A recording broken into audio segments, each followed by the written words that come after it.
Hi, everybody. It's Rhoda at Cigar City Tarot, and welcome to day 19 of Ethony's 31 Days of Tarot Challenge. And today we're talking about what tarot cards do I look out for the most when you get a new deck and why. Interesting. This was another interesting prompt. At first, when I saw this challenge, I thought, oh, this will be easy. I'll just go through and I think I know all of the answers and I can pretty much pick them out and whatnot.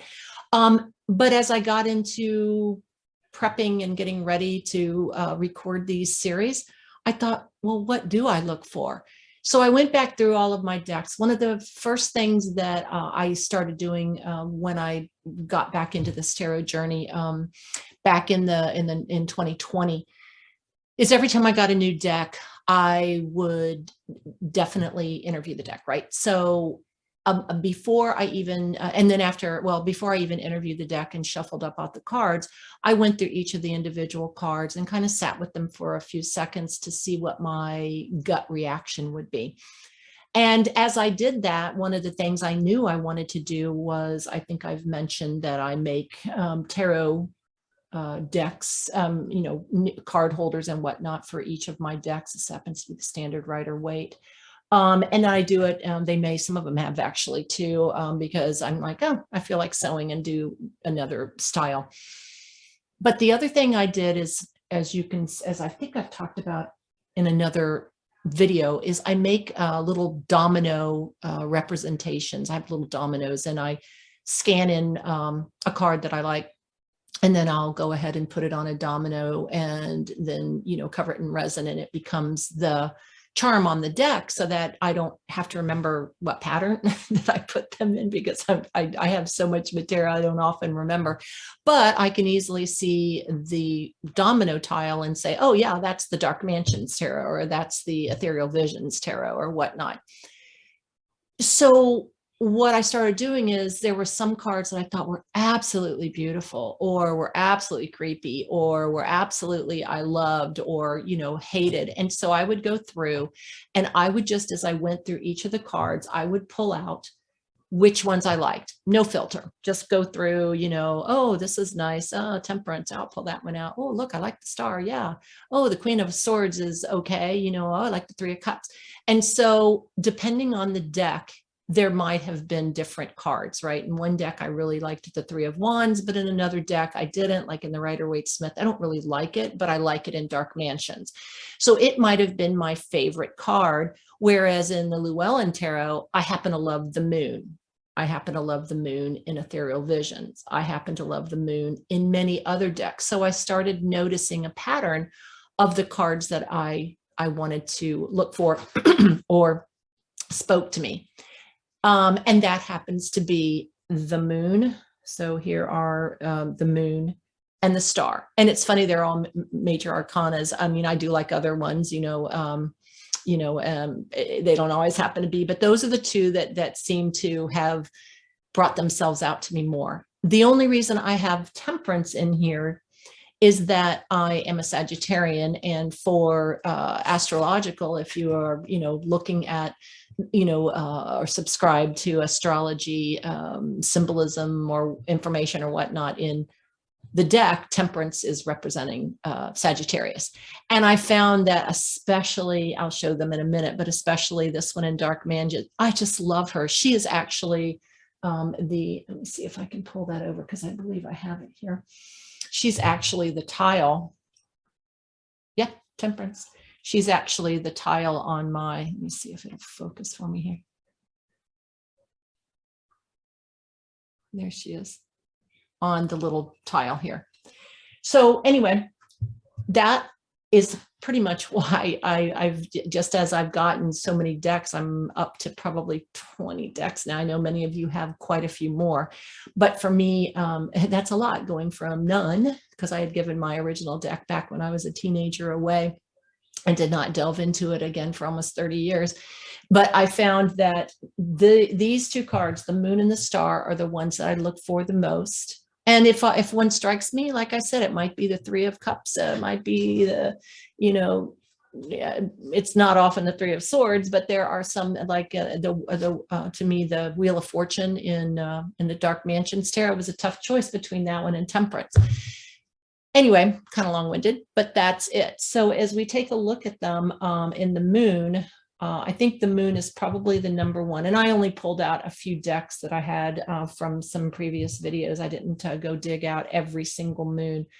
But if I take a look at them, you know, the moon and the Rider-Waite, I mean, Pamela Coleman Smith artwork was very rushed and very, you know, simplistic. I've looked at some of her other artwork, which was, you know, very nouveau in style.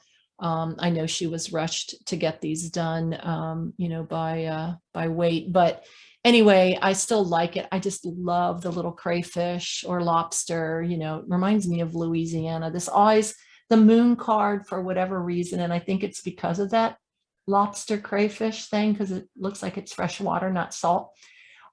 Just reminds me of the bayous of Louisiana, to which I've never been, but I have been to New Orleans. It just gives me that New Orleans vibe, even with the Pamela Coleman Smith artwork.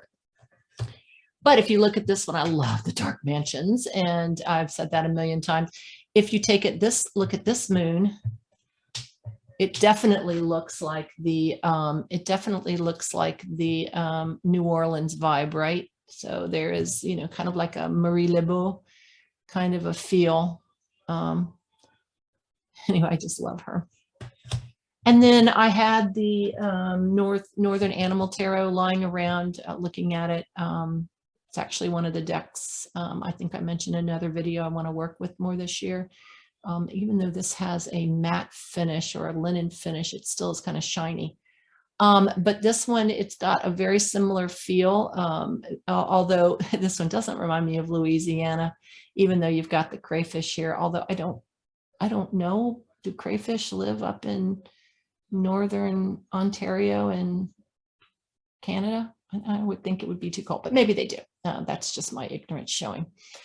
And then I happen to have the Sugar Skull Tarot out because I was using it for something else. But anyway, I love the moon here. And again, very Rider-Waite Smith, but a little bit more, you know, it's funny. This deck is very Wild, Wild West. I've said that before.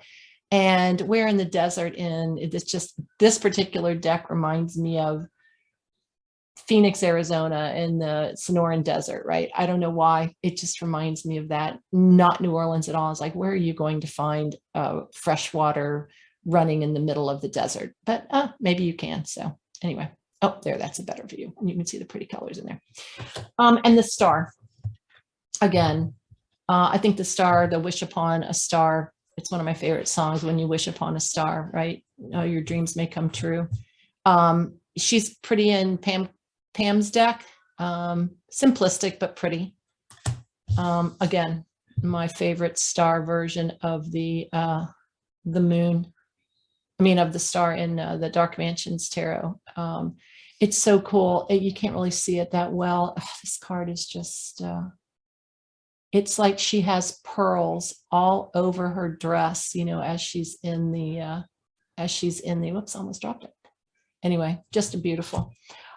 This is the Northern Animal Tarot. And again, I won't say the otter's my favorite here, just showing, you know, but I do look for the star now. In this deck, this isn't one of my favorite cards. I would have never pulled this out, but just to show you the difference in interpretation. And then certainly the Sugar Skull, I love her. Purple is my jam color. And this one is full of purple, and she's standing the purple. She's actually even pink, although it's very hard to see in this light there. You might be able to see her. And she's got a pretty sugar skull on. And then Temperance. Now, as I said, Temperance for the standard Rider-Waite Smith deck is very similar to the Sugar Skull with the wings and whatnot. And then we have, again, I love this Temperance card. She's so pretty. She's just hanging her. It just is so simplistic, you know, reminds me of childhood, you know. And then you have Temperance, and in this one is very sweet in this particular deck. And that is a, you know, a lightish blue background, just very difficult to see. Anyway, those are the cards I look for the most. I won't turn down a card in favor of these cards. I will look for cards I like, and I'll go through the deck one by one, and I'll say, oh, I like that one, and I'll put it off to the side. I also do that in getting to know my deck. If I don't like a card, and I'll put it off to the side if I have a weird reaction to it, or I go, ooh. And then sometimes I journal about it and figure out why. Other times I just don't have time, and I'll put it back in.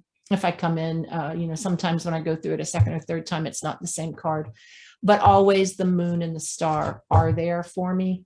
I'd say 95% of the time. Anyway, there you go. My cards that I look for in a new deck. This is day 19, and I want to thank you very much for joining. Give me a thumbs up if you like this video. Leave me a comment. Would love to see what you're thinking. And then also, if you're following this challenge, it is hashtag 31 Days of Tarot, and we will see you on day 20. Have a nice evening. Bye.